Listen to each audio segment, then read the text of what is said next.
bonsoir. Après ce suspense insoutenable, bienvenue à ce nouvel atelier du polar organisé par la Fondation Michalski et le journal Le Temps. Je glisse ici une petite remarque. Le Temps fête ses 20 ans aujourd'hui.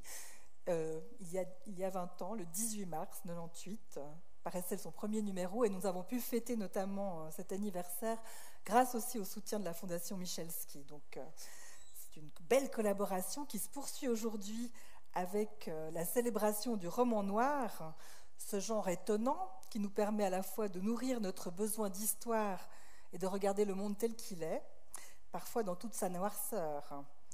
Les écrivains de romans noirs nous prennent par la main et nous amènent dans les profondeurs horribles de l'âme et des actes humains. Mais grâce à eux, grâce à Maud Tabachnik, nous y allons avec des mots, protégés derrière les pages, l'encre et la couverture des livres.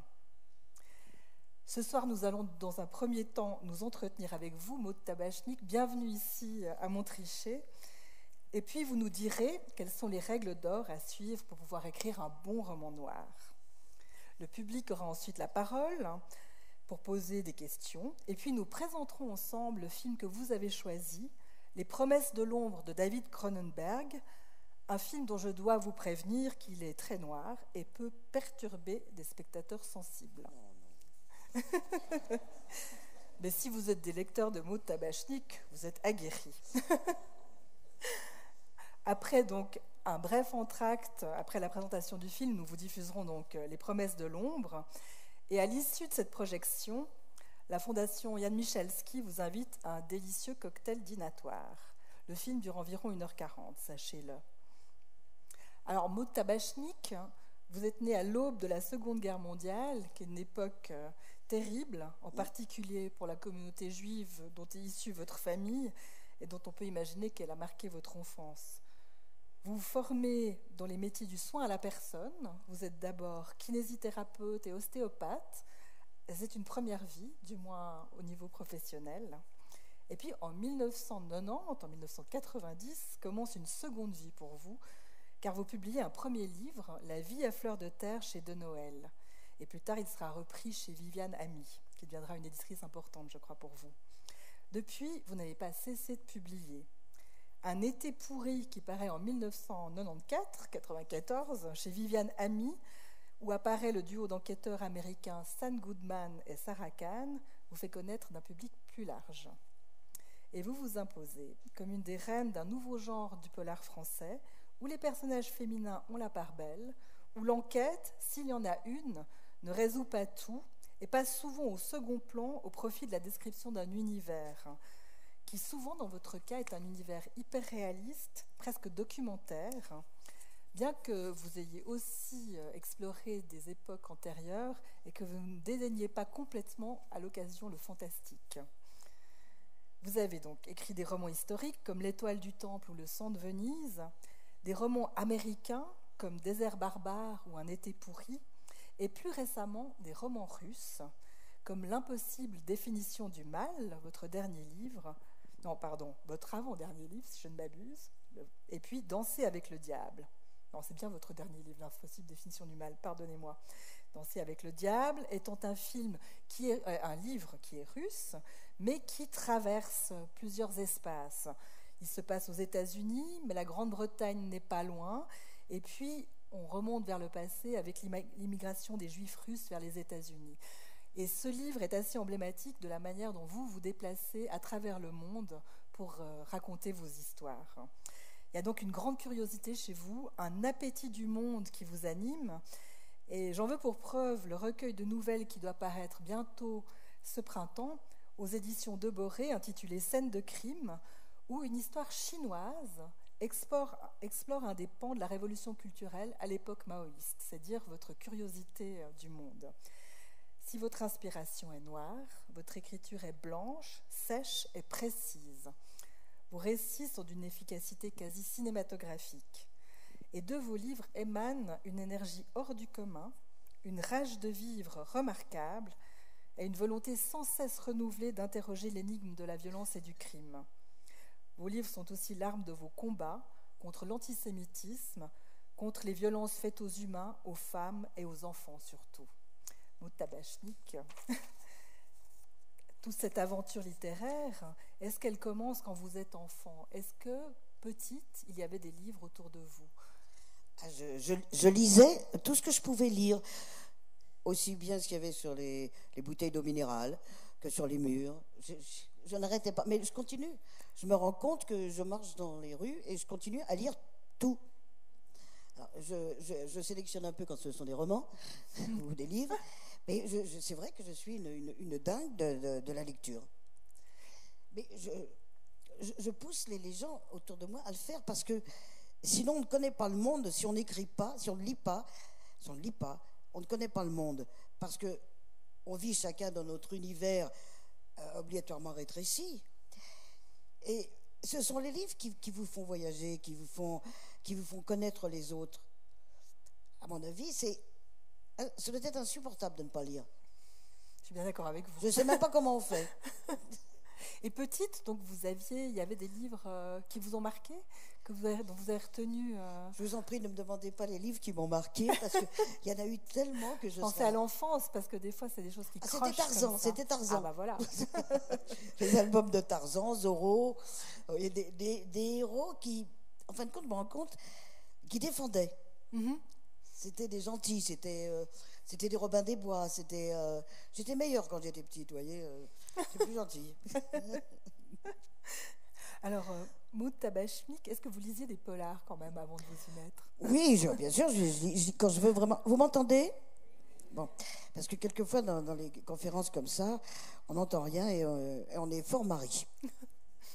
Oui, je lis des polars, alors je lis des polars quand je veux vraiment me faire plaisir, sinon je lis un peu de tout. Je lis un peu de tout parce que c'est le seul moyen de se former le cerveau. Quelquefois, j'ai des gens, notre hôtesse à l'hôtel me dit, moi je lis pas de polar, et ma copine en lit sans arrêt. Elle me dit, moi je suis pas encore entrée dedans. Je dis, essayez parce que le polar, c'est une chronique de notre temps. On ne parle pas de nous, on ne parle pas de notre famille, on ne parle pas de notre voiture, on ne parle pas de tout ça. On parle de ce que l'on voit, de ce que l'on vit, de ce que vivent les gens à l'autre bout du monde, parce qu'il y a beaucoup d'entrées dans le polar. Le polar, c'est vraiment quelque chose de générique. Ça ne veut pas... Bon, c'est vrai que c'est une façon d'employer les mots et les concepts abstraits aussi. Mm-hmm. C'est vrai que ça ne ressemble pas à ce qu'on appelle la littérature blanche, qui est plus... quelquefois intimiste ou auto-fictionnel. C'est vraiment un coup de projecteur sur le monde. Il y a une chose qui m'intrigue et qui me fascine et que je trouve assez belle dans votre parcours, c'est que la première partie de votre vie, c'est le soin aux autres. Vous prenez soin des gens. Et dans la seconde, vous racontez finalement comment les humains, au contraire, blessent, tuent, molestent. Et je suis intriguée par ces deux pans de votre existence. Mais je continue à prendre soin des gens autour de moi. Je continue à prendre soin des gens autour de moi. Alors, je suis quelqu'un de pas très pacifiste. Pas du tout. D'ailleurs, pas du tout pacifiste. Assez batailleuse. Mais les gens autour de moi, j'en prends soin. J'en prends soin parce que je sais que malheureusement, on n'est pas tous faits de la même matière. Qu'il y a les gens qui se laissent un petit peu... En plus, j'ai un défaut quand même très, très, très lourd, c'est que j'aime les gagnants. J'aime pas les losers. C'est terrible de dire ça, parce que c'est mieux de dire moi je suis pour les losers, c'est mieux. Moi, pas trop. Sauf s'ils ont un handicap quelconque, vous voyez, ça évidemment c'est autre chose. Mais si on a la chance d'avoir ses deux bras, ses deux jambes, sa tête, il faut s'en servir. Il ne faut pas laisser ça de côté. Vous voyez, c'est pour ça que je dis, j'aime les gens qui combattent. Et ce choix de l'écriture noire, je me demandais s'il y avait quand même une dimension réparatrice aussi, puisque justement, vos victimes sont parfois un peu retapées dans vos romans. Oui, mais comme vous disiez, les femmes dans mes romans ne sont pas des victimes. Mm-hmm. Elles se font parfois tabasser, quelquefois tuer, comme tout un chacun, mais elles n'intériorisent pas la victimisation. Vous voyez, les personnages qui portent l'histoire, par exemple, si c'est une femme ou un homme, peu importe, ce sont des gens qui résistent, ce sont des gens qui répondent, qui ne se laissent pas victimiser, parce que c'est vraiment la pire des attitudes d'être victime. on ne s'en sort pas. On ne s'en sort pas parce qu'on se prend en pitié, et ça, c'est le pire de tout. Ça vous enlève vos forces. Et comment venez-vous à vous dire, eh bien, je vais écrire des polars? Comment est-ce que ça vient, ce choix de l'écriture noire dans votre vie? Pas tout de suite, en fait. Vous avez déjà justement cette première vie. Peut-être que l'écriture est présente avant, évidemment, avant la parution de La vie à fleur de terre. Mais... Oui, j'ai écrit deux, trois livres avant, un peu comme on fait ses gammes, vous voyez, quand on étudie un instrument de musique, on fait d'abord ses gammes, on apprend le solfège et tout ça. Et c'est ce que j'ai fait. Et c'était pas des romans, c'était pas des polars. C'était pas des polars. Hein. C'était pas des polars, c'est des romans noirs. Hein. C'est d'ailleurs, je dis, ça ne se passait pas toujours bien, rarement d'ailleurs. Mais c'est pas ça. Et je me suis sentie avec le polar une liberté de ton, liberté d'expression. Ce qui est bien dans ce genre de littérature, c'est que vous pouvez adapter votre écriture à l'histoire. Vous voyez, suivant les personnages ou le thème que vous avez choisi, les personnages s'expriment d'une manière différente. Ils peuvent avoir un vocabulaire très relâché ou pas, ou être académique. Et ça me plaît bien parce que c'est une vraie gymnastique. Et c'est vrai que le premier roman paru, donc La vie à fleur de terre, c'est assez frappant parce que vous avez une écriture à l'époque qui est encore assez lyrique, enfin qui est assez lyrique. Ouais. J'ai dit tout à l'heure que vous aviez une écriture blanche et sèche, mais c'est plutôt vrai des derniers livres. Et là, à ce moment-là, vous avez une écriture assez charnelle, en fait. Oui, et c'est presque, il y a presque de la poésie. J'ai relu ce bouquin-là, j'ai relu La vie à fleur de terre, là, qui a été réédité, et qui est ressorti chez mon dernier éditeur, La vie à fleur de terre. Je l'ai lu un soir, il y a 2-3 mois, parce que je ne savais plus quoi lire chez moi. J'en ai, comme beaucoup de lecteurs, des milliers de livres. Des milliers. Mais je tombe dessus et je le relis. Et je me dis, mais il est trop moins bien, ce bouquin.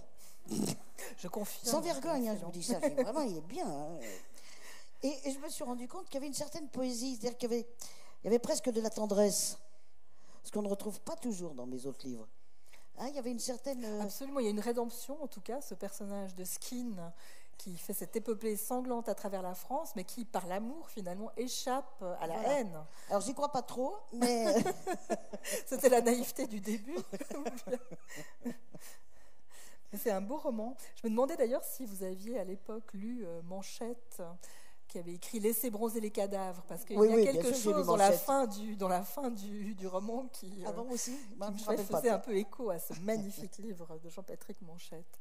Ça faisait partie de vos lectures Ah oui, c'est de l'époque, c'est Manchette, ça devait être des années 80. Oh oui, quelque chose comme ça. Manchette, ADG, c'était les vedettes de la littérature noire en France. Et puis, bon, ce qui est difficile quand on est écrivain, c'est de tenir sur la longueur. Ça, c'est ça qui est difficile. C'est que quand vous écrivez, bon, vous avez votre imagination, vous avez votre actualité, vous avez tout ça, mais il faut à chaque fois intéresser et être en adéquation avec ce qui se passe. Et ce qui se passe même dans la tête de vos lecteurs.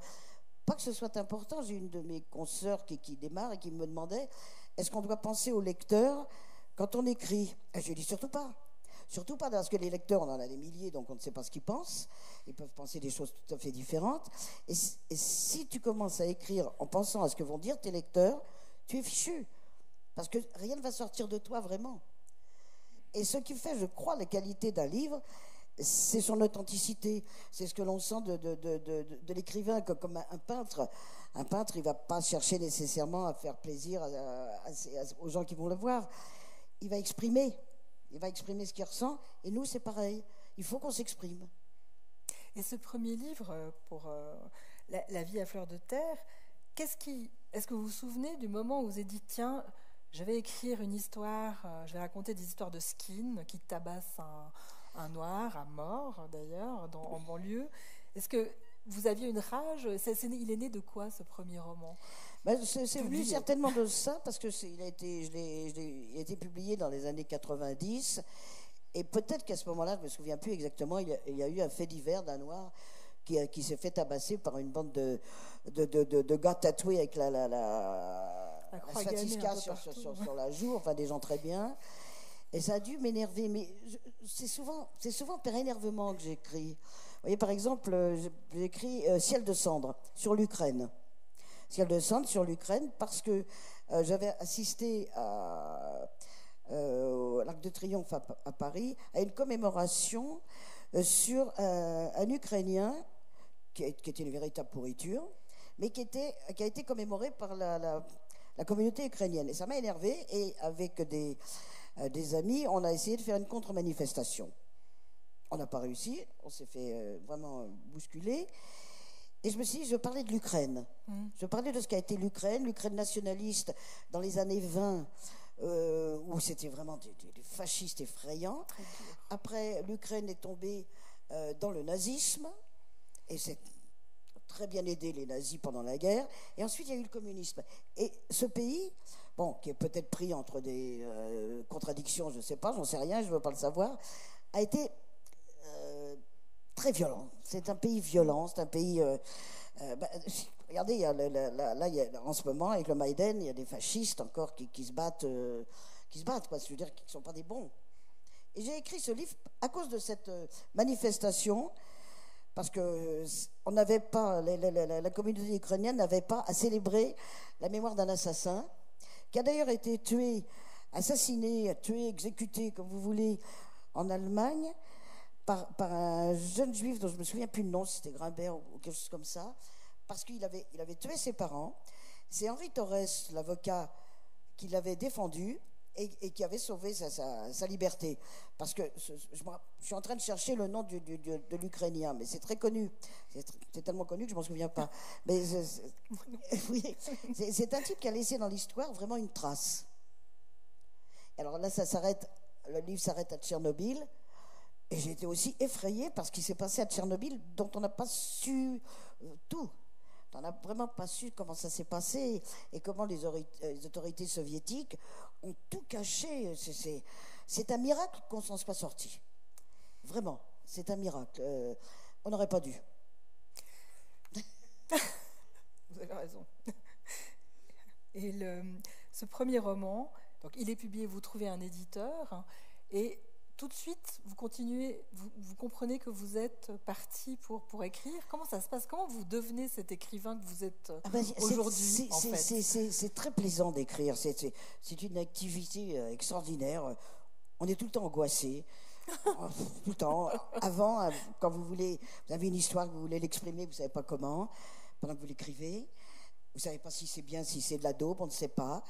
Et puis après, comment ça va être reçu? Vous passez des mois à vous angoisser.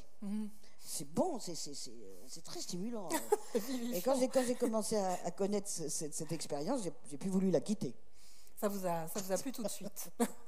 Et donc vous publiez très vite, vous entrez en écriture et j'ai vous eu aucun continuez. problème de publication. J'ai eu de la chance.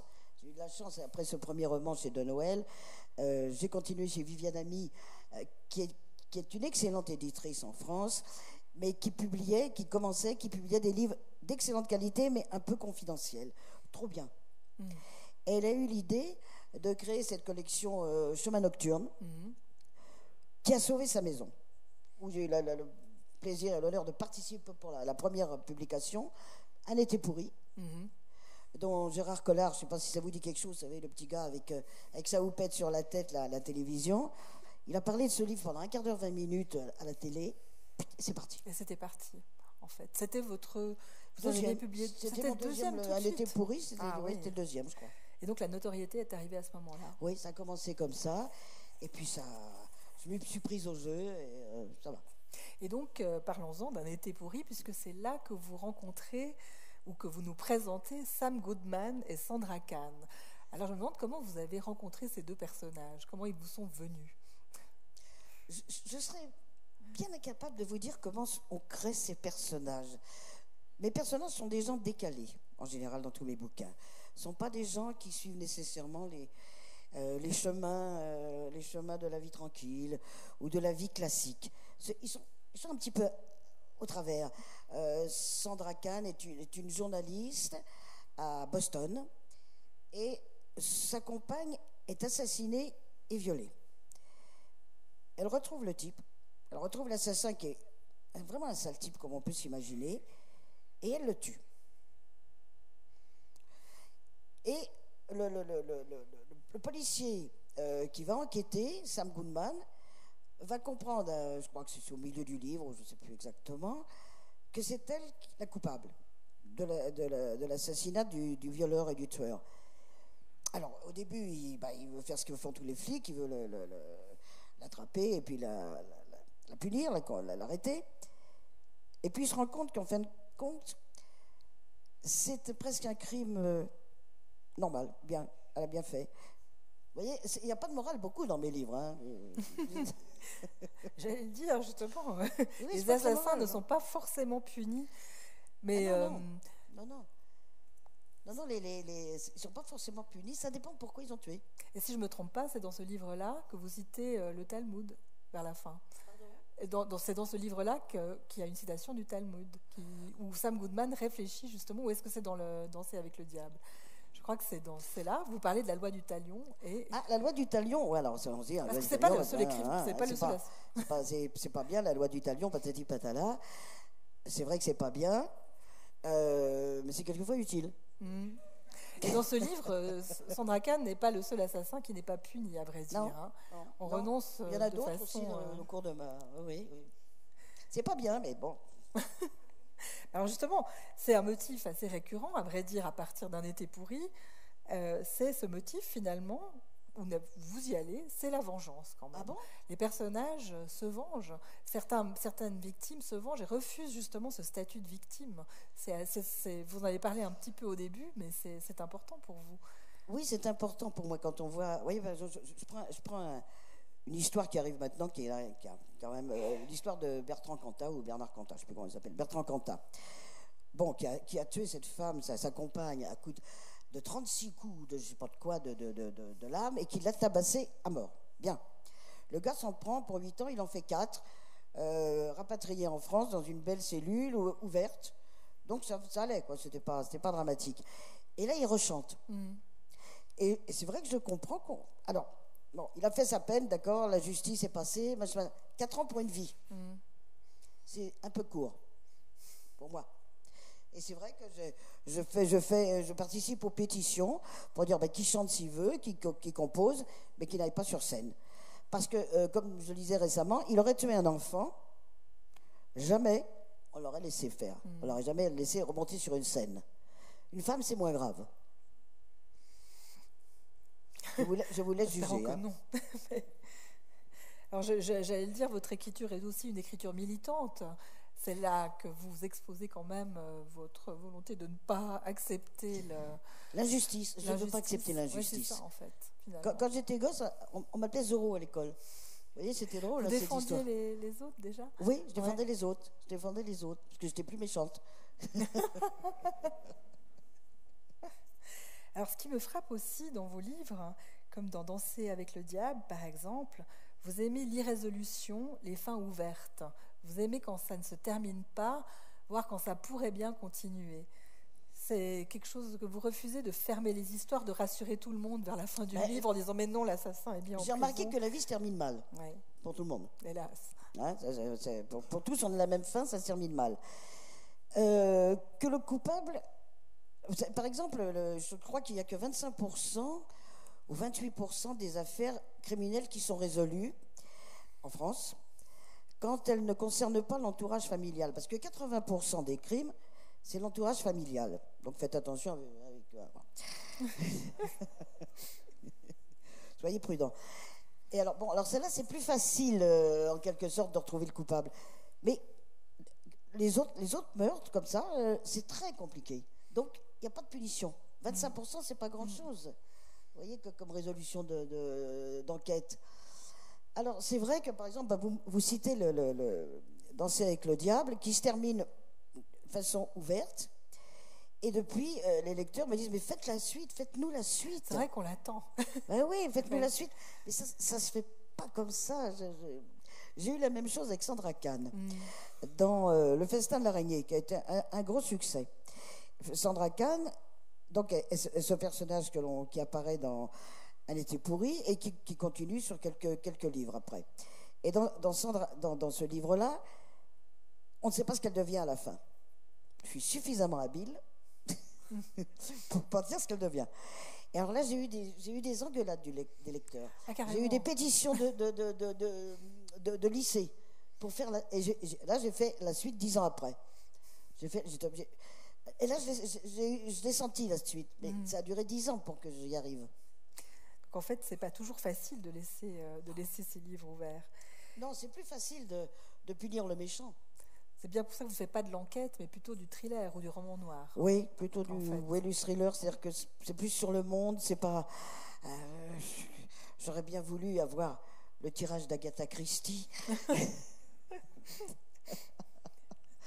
Mais je ne sais pas faire ce qu'elle faisait, c'est-à-dire disséminer les indices et que ce soit les lecteurs qui cherchent, enfin, qui essaient de trouver. Moi, dans mes livres, ce sont plutôt les enquêteurs qui cherchent, parce que souvent, et même très vite, le lecteur sait qui est le coupable, un peu comme l'émission Colombo, vous voyez. Bon, on sait qui est le coupable, et après, c'est Colombo qui cherche le coupable en cherchant les preuves. C'est un peu ça, moi. Mais c'est pas seulement des histoires criminelles. Je m'intéresse au monde. Alors, il y a plusieurs histoires dans mes livres. Et il y a une chose que vous faites aussi très très bien et qui est saisissante d'ailleurs, donc on a parlé des victimes, mais vous êtes aussi remarquable dans le rôle du bourreau comme narrateur. Je pense à ce livre par exemple qui a quand même une dimension historique forte, La mémoire du bourreau, qui est paru en 99, en 99. Votre narrateur est un vieux nazi qui se remémore les persécutions auxquelles il a participé. Oui. Et pas seulement des persécutions, puisqu'il était aussi dans un camp de concentration. Il était chef génocide. C'était Aloïs Brunner. J'avais comme exemple, si je puis dire, Aloïs Brunner, qui s'est réfugié en Syrie après la guerre et qui a mené une vie magnifique là-bas, protégé par les gouvernements successifs, et qui reçoit son fils, qui veut savoir un peu ce qu'a fait son père. Et qui veut propager dans les populations arabes les protocoles des sages de Sion, ce fameux faux créé par le tsar Nicolas II et sa clique. Et il vient voir son père pour qu'il lui raconte sa vie. Et son père lui raconte sa vie normalement. Je veux dire, il n'en rajoute pas. Justement, il y a une sobriété assez terrifiante d'ailleurs, parce que c'est très calme. Suivant les récits, ce calme inquiète. Oui, mais c'est pas. Là, j'évite les choses affreuses. Il raconte sa vie comme vous pourriez raconter à vos enfants quand ils rentrent de l'école ce que vous avez fait dans la journée. Et lui, il raconte ce qu'il a fait pendant la guerre. C'était ça. C'est la montée du mal. Parce qu'au début du livre, ça commence évidemment en Allemagne, et ce garçon qui est le fils d'un quelconque employé de je ne sais plus quoi, veut rentrer dans la Waffen-SS, dans les gardes noirs. Il rentre, mais il veut être mécanicien. C'est un type comme on en peut en rencontrer partout, comme on en rencontre encore maintenant dans certains pays.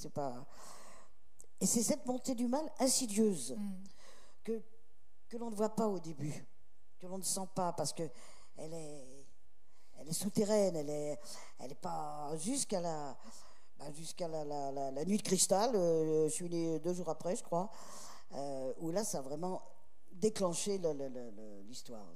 Les gens se sont rendus compte de ce qu'était le nazisme, mais avant, de 33 à 37, 38, les camps étaient en Allemagne, ça allait. Hein. Quand Daladier et Chamberlain sont revenus de Munich avec la paix dans la poche, c'était en 38. Vous voyez, ils n'ont pas vu. Ils n'ont pas vu. Moi, j'ai toujours peur que ça recommence. C'est vrai, oui. Ah oui, moi j'ai toujours peur. D'où ce livre quand même aussi. Pardon ? D'où ce livre-là, j'imagine. Et d'où cette dénonciation assez inlassable de la violence, parce qu'il y a quelque chose devant lequel vous ne reculez pas, c'est les descriptions terribles, concrètes, dures de ce que l'humain peut faire à l'humain quand il a décidé de l'unir. Terrible. C'est terrible ce que l'humain peut faire à l'humain. Et je fais attention, moi, de ne pas trop... Parce que je n'aime pas, c'est comme du racolage, j'aime pas ça. Mais il suffit que psychologiquement vous sachiez ce qu'il y a dans la tête d'un homme ou d'une femme, et ce qu'il pense, ce qu'il va faire, et le plaisir qu'il a à faire du mal. Ils ont le plaisir. Alors, pas nous. Nous, on peut peut-être tuer pour défendre ses enfants, sa famille, son pays, des trucs comme ça. Mais normalement, on ne prend pas le plaisir à faire du mal. On est assez... Et vous avez toute une population humaine qui prend plaisir à faire du mal. Et tous ces bourreaux, tous ces assassins dans lesquels vous êtes rentrés par la littérature, ils vous ont appris justement... Non, ils m'ont pas appris. Ils ont appris quelque chose? Non, ils m'ont pas appris. Ils m'ont pas appris leur mécanisme. Mon confrère Stéphane Bourgoin, qui est spécialiste des assassins en série, qui en a interrogé des dizaines dans les prisons, qui lui a demandé comment ça. Il dit toujours, je ne sais pas ça. Il n'y a rien qui prédestine. Vous voyez, bon, ils ont quelquefois des enfances difficiles, mais enfin, il y a un tas de gens qui ont des enfances difficiles et qui découpent pas les femmes en morceaux. C'est heureusement quand même. Bon, c'est peut-être un paramètre affligeant, mais c'est pas seulement ça. C'est pas seulement ça. Les gens qui ont souffert dans leur enfance, ou alors les enfants de la guerre, ce seraient tous des criminels. Et c'est pas vrai. Vous voyez, donc il y a quelque chose dans l'espèce humaine, dans certains de nos compatriotes humains, qui fait que ça se déglingue. Et ce ne sont pas des malades mentaux. Hein. Il n'y a pas de maladie mentale. C'est pas ce qu'on appelle des maladies mentales. Ce ne sont pas des fous. Encore c'est autre chose. Non. C'est autre chose. Oui, c'est une sorte d'énigme, en fait, qui est irrésolue. Est-ce que ça explique... Ce sont des gens qui ne font pas la différence entre le bien et le mal. C'est surtout ça, qui n'ont aucune empathie pour les autres espèces non plus, qui n'ont pas d'empathie. Donc, ils chosifient leur victime parce que leur victime n'est rien. Ils ne savent pas. Nous, on sait quand même plus ou moins faire la différence entre le bien et le mal. Pas eux. Alors, on a beau les analyser, on a beau les psychanalyser, on ne sait pas vraiment d'où ça vient. Et vos assassins sont pour la plupart du temps des tueurs en série, justement, comme dans l'impossible définition du mal, où ça se reproduit sans cesse. C'est aussi... Regardez, dans l'impossible définition du mal, cet abominable assassin qui a existé et qui a été exécuté il y a une quinzaine d'années maintenant, Andrei Chikatilo, a tué à peu près 56 personnes en Russie, en a mangé une grande partie, était un notable. Un notable tranquille avec sa famille, ses petits-enfants. Rien ne pouvait laisser supposer, surtout en Union soviétique, où ils étaient sûrs que les criminels en série, c'était l'Occident. En Union soviétique, il n'y avait pas de criminels en série, ou alors c'était des petits criminels comme ça, gentils, vous voyez, au gouvernement. C'était une spécialité américaine. Alors, il a été à l'abri toute sa vie. Et c'est une histoire réelle, hein, dans ce bouquin, c'est une histoire vraie. Au fond, la plupart des sources de vos livres sont des histoires réelles. Ah oui, parce que moi, je suis vraiment dans le réel. Je crois que pour toucher vraiment ces lecteurs, parce que qu'est-ce qu'on veut ? On veut que que nos lecteurs nous comprennent, nous sentent, et puis peut-être dans leur tête se disent tiens, elle n'a pas tort. C'est vrai qu'il faut faire attention, c'est vrai que ceci, c'est vrai que cela, c'est vrai qu'il ne faut pas être intolérant, il ne faut pas être ceci, il ne faut pas être... bon, c'est ça qu'on cherche. Et si vous n'êtes pas dans le réel, ça ne marche plus. Enfin, je crois. Est-ce que pour écrire un livre, je ne sais pas, comme Danser avec le diable, où vous faites allusion à l'histoire de Boris Berezovsky, retrouvé mort dans sa villa, ou bien l'impossible définition du mal, il y a un gros travail documentaire. Est-ce que vous voyagez sur les lieux ? Est-ce que vous accumulez des coupures de presse ? J'accumule les documents, justement pour qu'on ne puisse pas me reprendre, parce que sinon ça fiche le bouquin par terre. Si on sent que ce n'est pas vrai... mes bouquins, historiquement, sont verrouillés. Au milieu de cette réalité historique, que ce soit l'étoile du Temple, vraiment les anciens, ou les contemporains, tout ça c'est verrouillé. Ce qui est inventé, ce sont les personnages et la fiction et l'histoire. Comment ces personnages évoluent dans l'histoire. Vous voyez, mais l'histoire, elle est... Quoiqu'une fois, je me suis fait avoir dans un de mes livres, justement, l'Étoile du Temple. Ça se passe en France au moment des foires de Champagne, avec Philippe le Bel, les Templiers, tout ça. Bon. Et je voulais décrire le quotidien d'une famille juive à Troyes. Parce qu'à Troyes, il y avait une énorme école talmudique très importante, avec Rachi qui a été au début du code pénal en France. Vous voyez, pourtant c'était le XIe siècle, on s'en sert encore. Et j'arrivais pas à trouver, c'était très difficile de trouver des documents sur le quotidien de cette époque. Et enfin, j'arrive à en trouver. Bon, et puis je parle d'un plat, ce qu'on appelle, je crois, des latkes en yiddish ou un truc comme ça, des pommes de terre râpées. Alors évidemment, les pommes de terre râpées au XIVe siècle, ça marche pas. Il fallait attendre. Ça ne marche pas. Et pourtant, il y a 2 historiens qui l'ont corrigé après. Personne n'a rien vu. Et c'est un lecteur qui m'a dit attention, parmentier. Vous voyez, donc ça peut échapper à des choses comme ça. Ah, mais c'est ce qui fait c'est la petite pointe. Il était tout content de Mais l'avoir trouvé, votre lecteur, je pense. Ça m'a rendu prudente. Mais est-ce que vous voyagez pour écrire? Parce que ces lieux, quand on est par exemple dans le désert barbare, on est dans le désert d'Arizona, c'est dans le désert de Sonora, voilà. Oui, qui est un des pires. Oui. Vous y êtes allé? Je suis allé pas celui-là, mais celui à côté, le Mojave, qui est à peu près de la même qualité. Le désert, c'est spécial. C'est vrai qu'on n'est pas obligé d'aller partout. Jules Verne, il n'est pas allé dans la Lune et il n'est pas descendu sous la mer. Donc, il y a l'imagination, il y a ce qu'on sait, la culture que l'on peut avoir d'un pays, de sa géopolitique, de son peuple, de la façon dont il vit.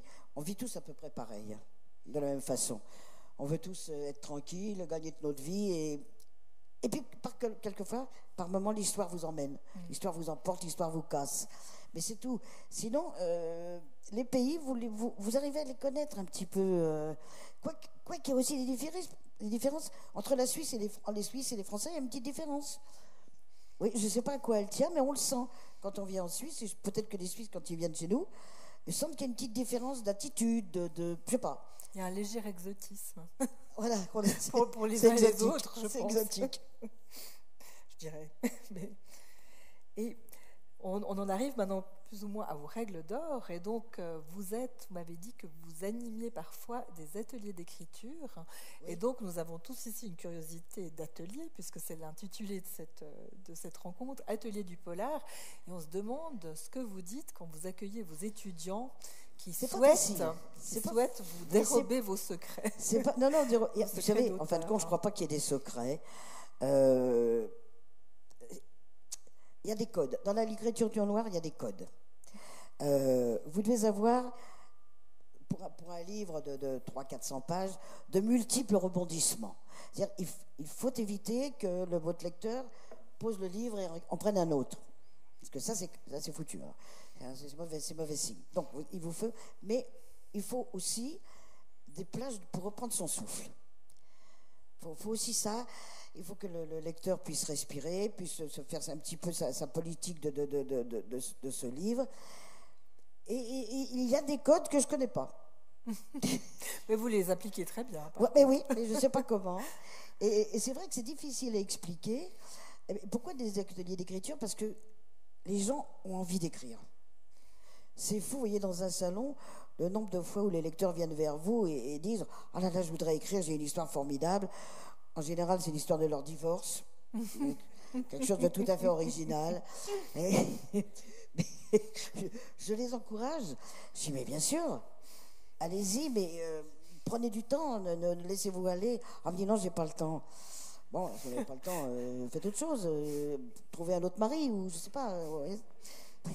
Mais il n'y a pas vraiment de combine. Là, je crois que j'ai dans la salle des confrères et des consoeurs qui ont la chance de vivre dans ces nids suspendus de la fondation. Je ne suis pas sûre, je ne sais pas s'ils ont des combines.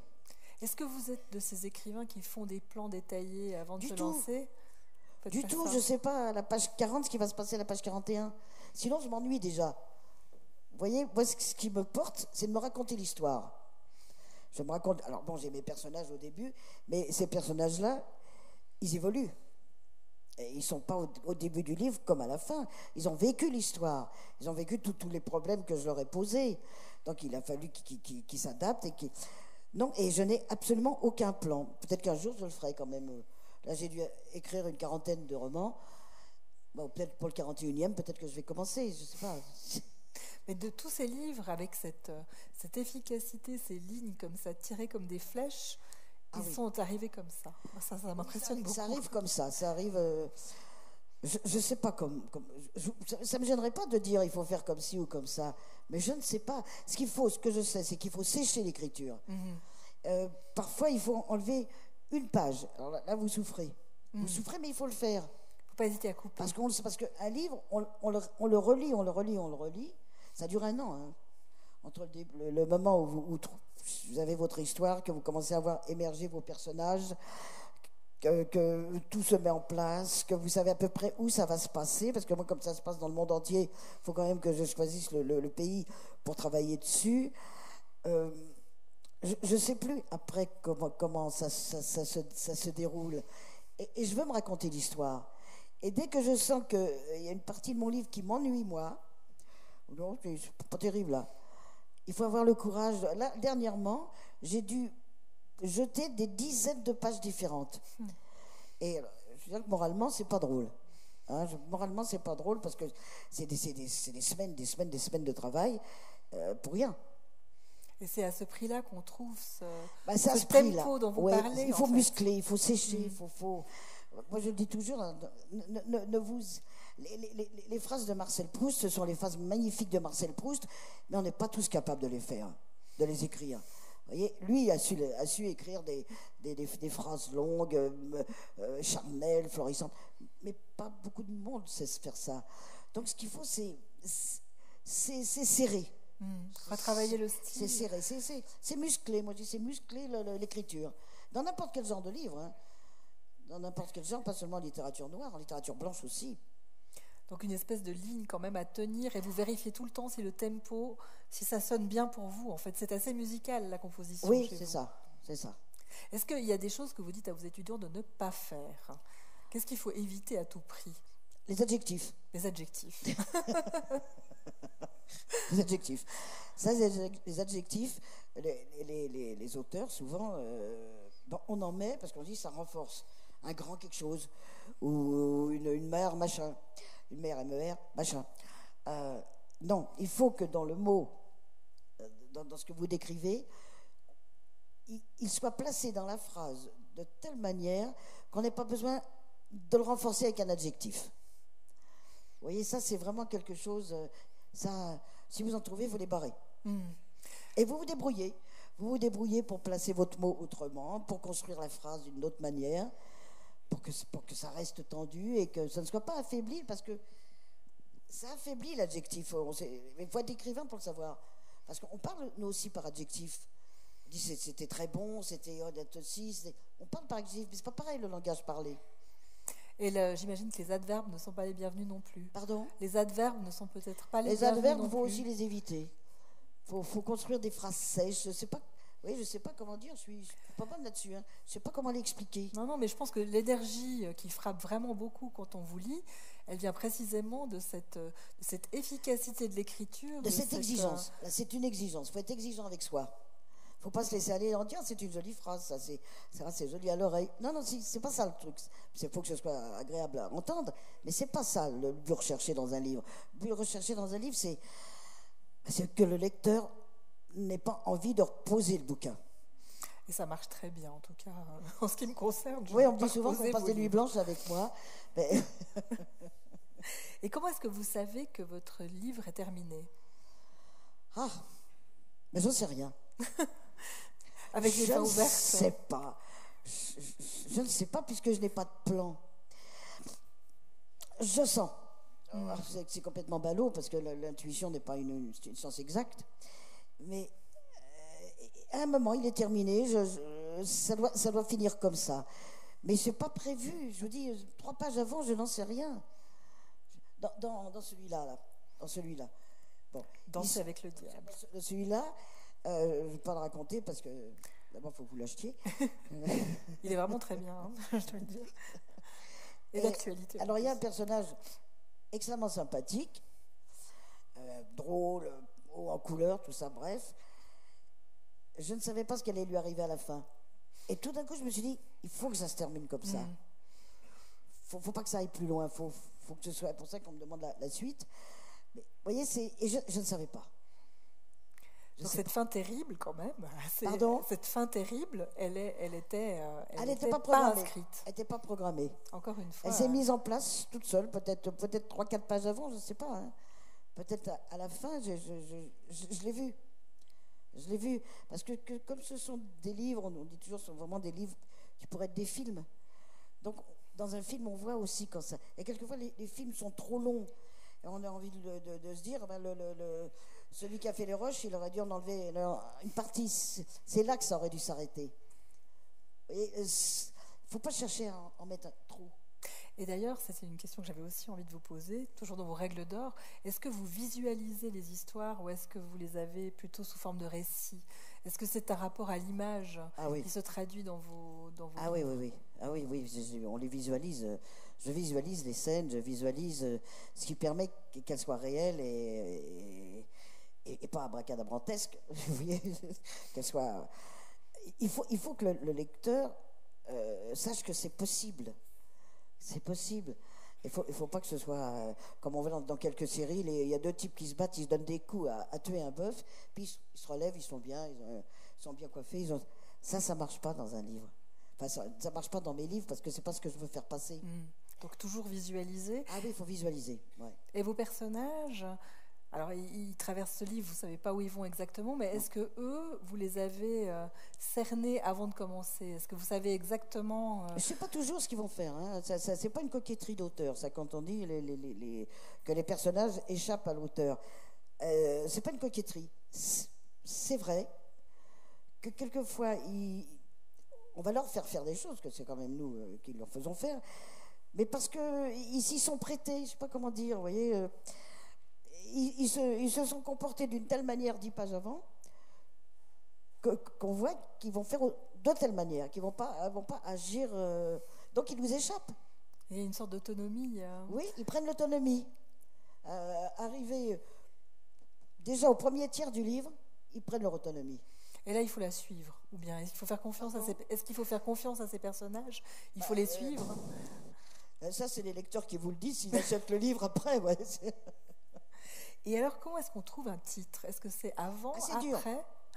C'est dur, les titres. Moi, c'est après. Mais c'est pas facile. C'est pas facile parce qu'un titre, qui suis lectrice, je suis attirée par un titre. Ça stimule l'envie d'achat, le titre. Et il ne faut pas qu'il en dise trop. Faut pas. Par exemple, dans le prochain recueil de nouvelles, là, on a le titre, c'est Scènes de crime au singulier, je crois. Et c'est pas vraiment des scènes de crime, parce que c'est pas toujours que des crimes. C'est pas toujours que des crimes, des meurtres, mais l'atmosphère est criminalistique. On va faire un néologisme. Vous voyez, faut pas en dire trop.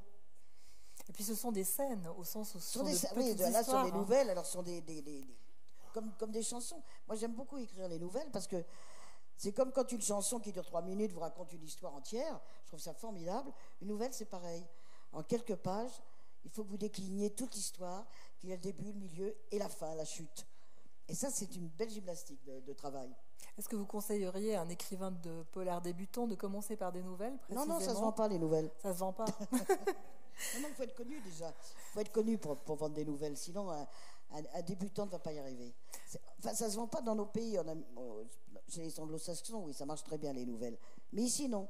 Ça recommence. En France, là, j'ai vu, je ne sais plus qui, sort aussi des nouvelles, en même temps que les miennes, je crois. Donc, ça veut dire que ça commence à prendre un essor. Mm-hmm.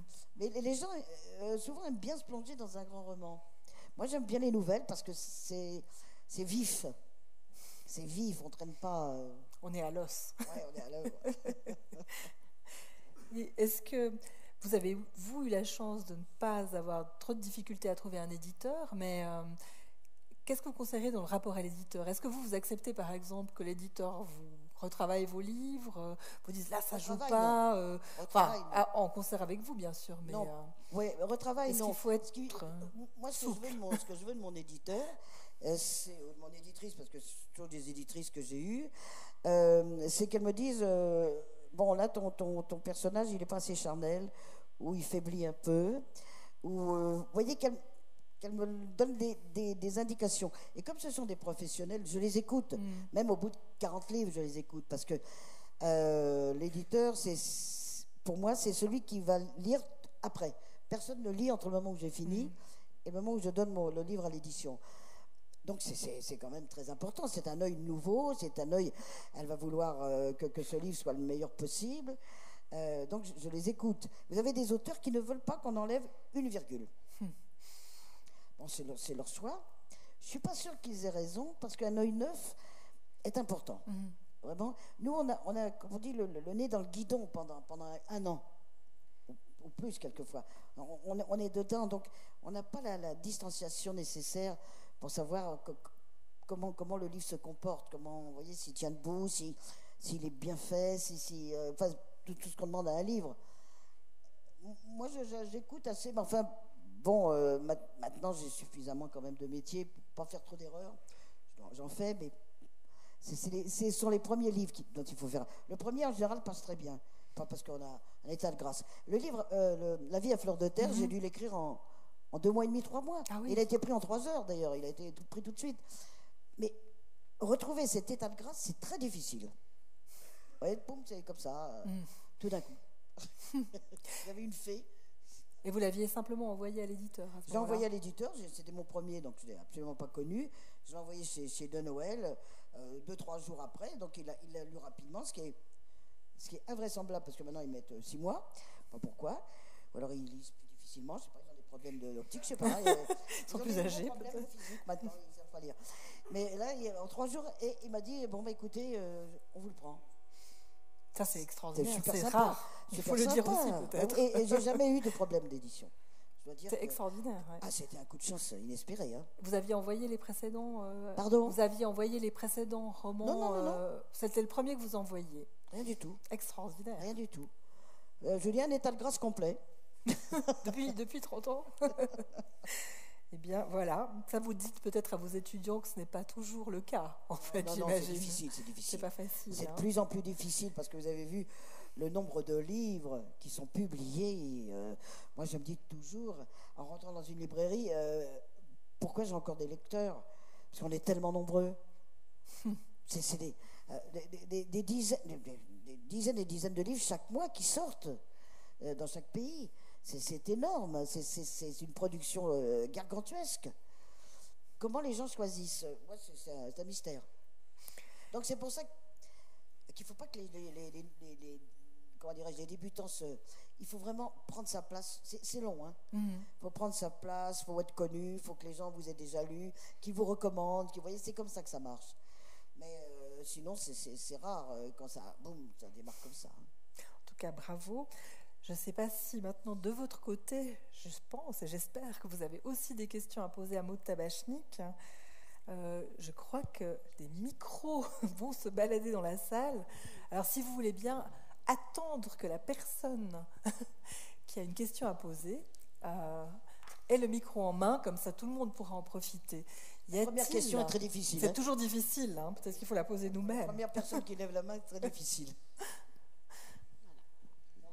Alors Oui, bonsoir. Bonsoir. Merci pour votre intervention, votre dialogue, c'était très enrichissant.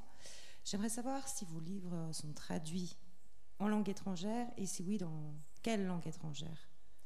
Alors, quoi je suis traduit ? Oui. Italien, allemand, espagnol. Italien, allemand, espagnol, j'en oublie. L'anglais ? Anglais. Anglais. Grec. Grec. Ça m'a valu un voyage formidable en Grèce avant qu'il fasse faillite. Et italien, à peu près 6 langues, je crois. Mais alors, ce qui est bien, c'est qu'on n'a jamais nos comptes. Je sais pas qui me parle là. C'est moi. Ah d'accord. On ne sait jamais ce qu'on a vendu parce que et je suis pas la seule. Je ne sais pas. Ça a bien marché ? Oh oui, oui, je ne sais pas. Ça, c'est... Bon, on s'en fout parce que c'est comme ça. C'est le jeu. Comme on ne sait pas exactement... nous, les auteurs, on se dit toujours, mais les chiffres qu'on nous donne, est-ce qu'ils sont bons ? Ben, on n'en sait rien. D'accord. Mais c'est déjà... On fait confiance. Une belle chance d'être traduite. Oui. Merci. C'est vrai. D'autres questions? Madame, là, oui. Ah, alors. Madame avec le pull blanc. Merci, bonsoir. Bonsoir. Dans vos livres, les victimes subissent des choses absolument effroyables, terrifiantes souvent. Comment, enfin moi je trouve. Oui. Et comment est-ce que vous supportez après tant d'années? Est-ce que des fois les choses vous reviennent? Enfin, comment est-ce qu'on vit avec tant de tristes fins? La vie, je la regarde. La vie réelle est souvent pire que ce que j'écris. Il suffit d'écouter la radio, de lire les journaux. C'est souvent pire. Vous savez, je crois qu'on est toujours un peu en deçà quand même, justement pour ne pas choquer. Mais ce qu'on lit, je lisais là, ce qui se passe avec les Kurdes, avec le massacre par les Turcs, nos alliés préférés, des Kurdes, qui nous ont beaucoup aidés et c'est une nation courageuse. Et là, je lisais ça cette nuit. C'est terrible parce qu'on ne bouge pas le petit doigt. On ne fait rien. On les laisse se faire massacrer. Ben, ça, moi, je trouve que c'est terrible. C'est terrible. On fait comme en 1938. Vous voyez? On regarde ailleurs. Et Erdogan, là, c'est fou ce qu'il leur fait. Vous voyez? Alors nous, on regarde à côté la Ghouta. Bon, la Ghouta, ok. Mais il y a aussi les Kurdes. Vous savez, la vie nous rattrape et nous dépasse. Et je ne peux pas être tellement, comment dirais-je, abîmée par ce que j'écris. Parce que, d'abord, c'est des livres, c'est un livre, vous voyez, c'est fait d'une manière. Parce que le monde est effrayantissime, je trouve. Quoique, alors il y a un livre qui vient de sortir qui fait beaucoup de bruit de Steven Pinker, un intellectuel américain, qui dit que ça va beaucoup mieux maintenant qu'avant. Bon, c'est vrai, il a raison, on vit plus longtemps. On voyage plus facilement, on est davantage protégé, on est la médecine, la chirurgie, tout ça, on fait de gros progrès qui enlèvent les maladies. La pauvreté a diminué très sensiblement dans le monde, la grande pauvreté a diminué très sensiblement dans le monde. Enfin, il y a un tas de choses positives comme ça. Et il met ça sur le compte des Lumières, les fameuses Lumières. Et il y a une journaliste qui lui répond, il dit oui, mais les Lumières, ça a été aussi Lénine, ça a été aussi Hitler, c'est les enfants aussi des Lumières, tous ces gens-là. Alors, c'est vrai que ça va mieux. On ne peut pas dire que ça ne va pas mieux. Techniquement, c'est le jour et la nuit. On vient de Paris à ici en 3 heures. Avant, il fallait peut-être mettre 2 jours, j'en sais rien, vous voyez, traversant les montagnes. Donc, notre vie est infiniment plus confortable. Mais ce qui n'a pas bougé réellement, c'est ce qu'on a dans la tête et ce qu'on a dans le cœur. Et ça n'a pas suivi. Et il a raison, Pinker, quand il dit que ça va mieux, ça va mieux. Parce qu'on dit toujours, oh, c'était pire avant. C'est pire maintenant qu'avant. Non, ça a toujours été pire. Ça a toujours été pire depuis le temps des grottes, le temps des hommes préhistoriques. Ça a toujours été pire. On s'est toujours battu pour un bout de terrain, pour un bout de mammouth, pour un bout de ce que je sais. Oui, c'est comme ça, c'est dans notre nature. On ne trouverait pas de mammouth dans les supermarchés, par exemple. C'est beaucoup plus difficile. Vous pensez qu'il y a une part d'ombre irréductible, alors? Comment? Il y a une part d'ombre irréductible. Oui, il y a une part d'ombre irréductible chez nous, mais bien sûr. Mais bien sûr, on ne devrait pas voir maintenant, en 2018, ce qui se passe. On ne devrait pas voir des gens décapités, brûlés vifs par des cinglés d'État islamique. On ne devrait pas. Ça ne devrait plus. Hein, avec tout ce que l'on sait, tout ce que l'on a vu, eh ben, ça continue. Ça continue, ça perdure, ça... Une question dans la salle. C'est à vous, j'ai abusivement repris la parole. Ils ne sont pas bavards. Hein. On a peut-être tout dit. Voilà, madame. Il y a tout à coup plein de questions possibles. Oui, c'est plutôt les questions techniques. vous écrivez à la main ou à l'ordinateur? Ordinateur. L'ordinateur. Parce que si j'écrivais à la main, ce serait une catastrophe. Personne ne peut me lire. Okay. Pas moi. Hein. Quand je fais une dédicace, je n'arrive pas à la relire quand on me la rapporte. On me dit, qu'est-ce que vous avez écrit là? Mais vos premiers romans aussi, vous avez commencé par... Alors, le premier roman, c'était sur l'Amstrad. Je ne sais pas si vous vous souvenez. C'était le premier ordinateur avec un petit crocodile. C'était C'était pas Olivetti? Ouais, c'était le premier roman que j'ai écrit en 80, je sais pas combien, 8, 9, 10. Il n'y avait pas encore d'ordinateur réel, Tout à fait. vraiment. C'était traitement Et alors, de texte. toute petite anecdote en passant. J'écris sur des nouvelles. J'écris des nouvelles. Et à un moment, cet ordinateur que je venais juste d'acheter, l'écran devient noir et c'est inscrit You killed me. Bien sûr, c'est authentique. Ça fait un drôle d'effet parce que vous avez l'impression que votre ordinateur est vivant et qu'il vous balance quelque chose, quoi. Ça m'a donné l'idée qu'on retrouve dans le recueil de nouvelles. You kill me. Une machine qui vous dit qu'on est en train de la tuer. Alors, j'ai rapporté l'ordinateur à toute vitesse, j'ai dit qu'est-ce qui se passe. Et il s'est avéré qu'un de ceux qui avait fabriqué le traitement de texte avait mis un bug, avait mis un parasite qui devait se déclencher au bout d'un certain temps. Vous voyez? Mais lui aussi était comme c'est drôle. avec le Et sens c'est du vrai suspense. qu'en plus avec les comment dirais-je, avec les objets, à force de les fréquenter, on a une familiarité. Vous voyez, c'est ce que moi j'engueule mon ordinateur quand il me fait une rosserie. Vous voyez, qu'est-ce que tu penses? Ça va pas, non? Enfin, vous voyez, c'est marrant.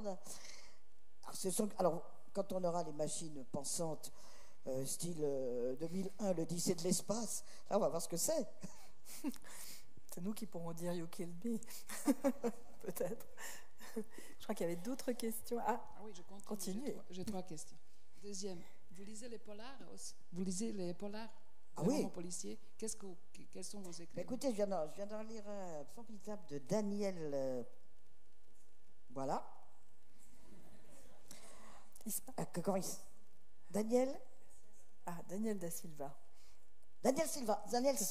C'est ça? Formidable. Sur l'histoire d'un tableau volé, c'est formidable. Mais j'en trouve pas d'aussi bon que les miens, c'est ça qui est embêtant.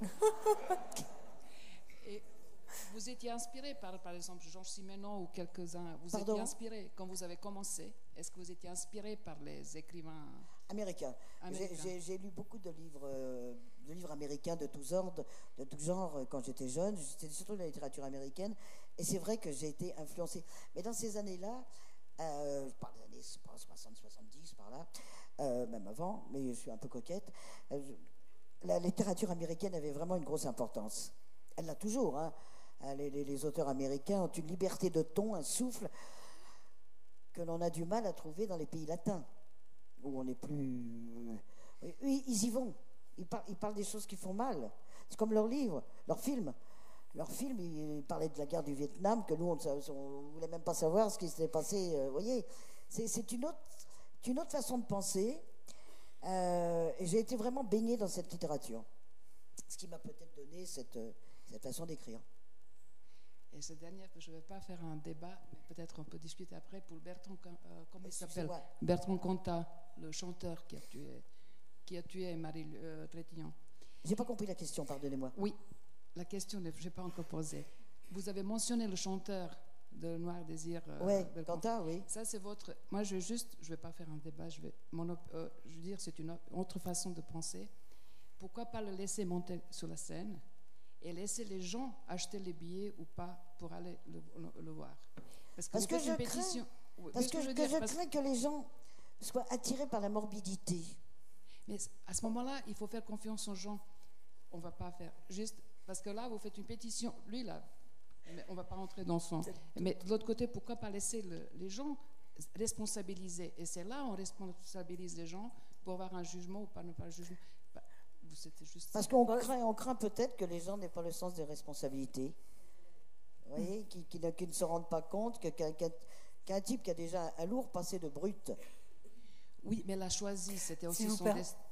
Pardon. Ok, on va arrêter là. Je me dis qu'il y a peut-être d'autres questions, mais continuez après. Il y aura des dédicaces après le film, ça je ne l'ai pas dit, mais voilà. Si, pardon. Tout comme un vigneron peut offrir du vin à quelqu'un qui n'aime pas forcément, est-ce que vous avez... Pardon. Tout comme un vigneron peut offrir du vin à quelqu'un qui n'aime pas forcément, est-ce que vous avez aussi des lecteurs que vous n'aimez pas? Et est-ce que ces lecteurs peuvent influencer aussi votre écriture par la suite? Non, justement, les lecteurs, c'est ce que je disais au début de l'intervention, les lecteurs, on ne doit pas savoir, en fait, bon, on fait des salons pour rencontrer nos lecteurs. On a la chance à ce moment-là que les gens qui viennent vous voir, ce sont ceux qui ont aimé vos livres. C'est rare, je suis en train de chercher, si on m'a dit, oh là là, votre livre c'est vraiment n'importe quoi, enfin bon, je ne me rappelle pas. Mais on ne doit pas savoir ce qu'ils veulent, ce qu'ils attendent. Parce que sinon, pas la peine. En plus, comme je disais au début à cette nouvelle écrivaine qui me le demandait, on ne sait pas, on a beaucoup de lecteurs qui pensent différemment. On n'a pas toujours des lecteurs qui sont de votre avis. Moi, je lis quelquefois des livres, je ne suis pas du tout de l'avis mais c'est pour savoir ce qu'ils pensent. Vous voyez, une contradiction quelconque avec... je ne dis pas que ce que j'aime, pour savoir. Non, les lecteurs, c'est vrai, c'est comme à Chicago, quand la vache rentrait à l'abattoir et puis il ressortait en saucisse. Voilà, c'est une chaîne. C'est très important, le lecteur, hein. Y a-t-il encore... Ah, voilà. Est-ce que vous vous inspirez de personnages réels pour créer vos personnages? Non. Et je me demande même si parce qu'on dit quelquefois, on regarde autour de soi les personnages et vous en faites quelque chose. Non. Oui, alors seulement les méchants, les assassins, là, oui. Je regarde autour de moi, je dis, tiens, il ressemble bien à celui-là. Mais jamais vous n'avouerez la chose. Y a-t-il encore une question dans la salle? Ah, monsieur.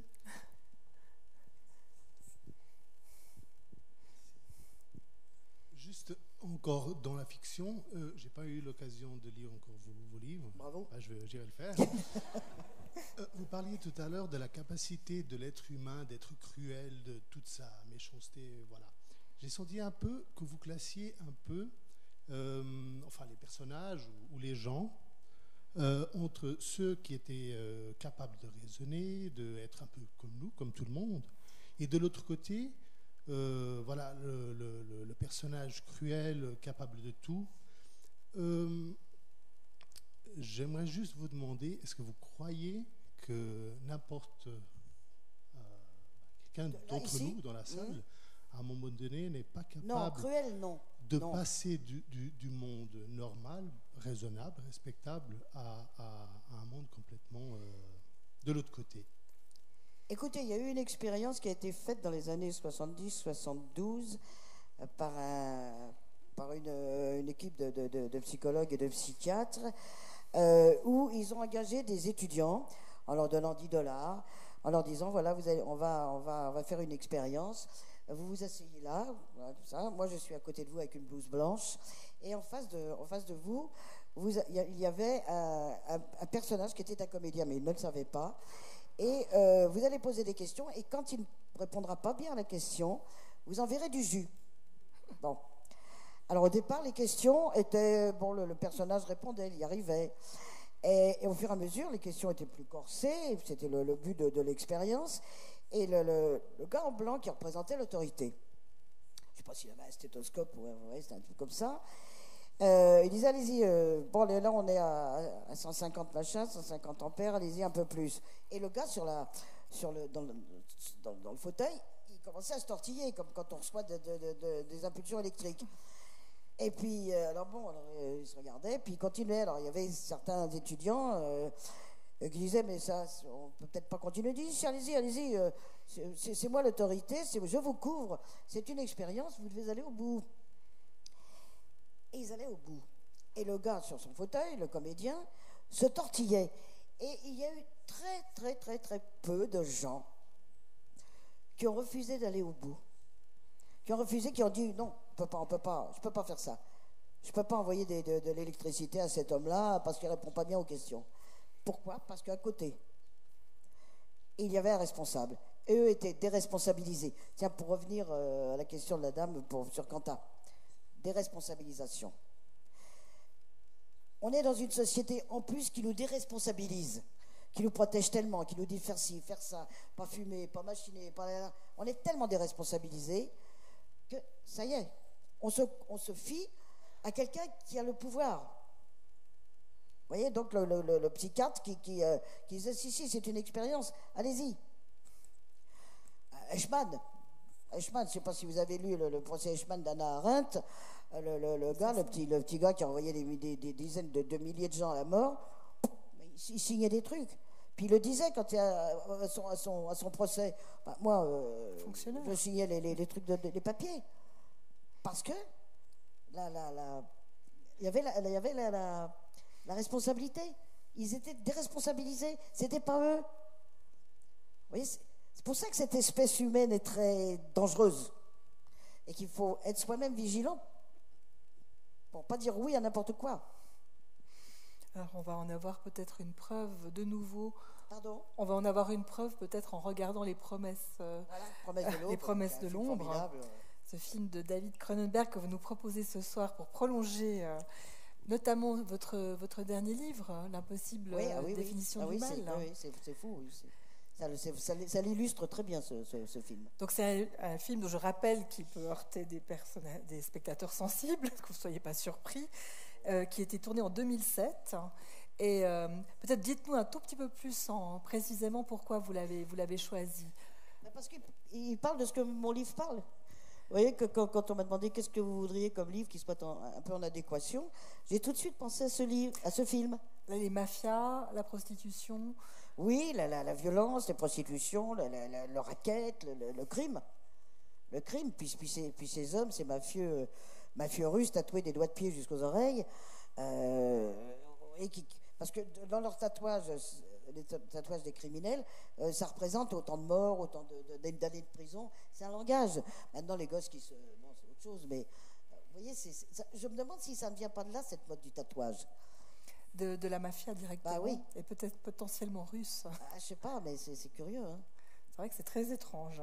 Je me demandais, puisqu'on a encore on est presque au bout, mais est-ce que certains de vos livres ont été adaptés au cinéma ?